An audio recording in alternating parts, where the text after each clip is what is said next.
Notre corps a besoin d'énergie pour travailler. Cette énergie, c'est la nourriture que nous mangeons. Si on ne mange pas, on n'a pas d'énergie. Mais si on mange beaucoup, est-ce qu'on a beaucoup plus d'énergie? Eh bien non. Au contraire. Notre corps peut transformer de petites quantités de sucre, mais certains aliments, comme les sodas ou les biscuits, en contiennent trop. Le sucre des fruits, des racines ou du riz est suffisant.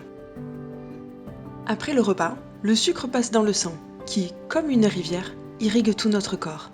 Ce sucre sert à nourrir nos muscles, notre cerveau, nos organes. Mais au-delà d'une certaine quantité, notre corps n'arrive plus à utiliser le sucre. Il se transforme en gras. Lorsque le sucre et le gras sont trop présents dans notre sang, il est comme une rivière polluée. Et après quelques années, c'est le diabète. Tu ne sais pas forcément que tu l'as, mais il peut avoir beaucoup de conséquences. Il peut rendre aveugle.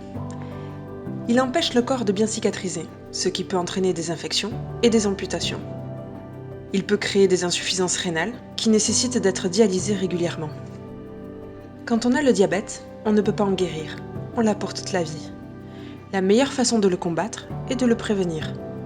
Pour ça, il faut surveiller ses habitudes alimentaires et bouger.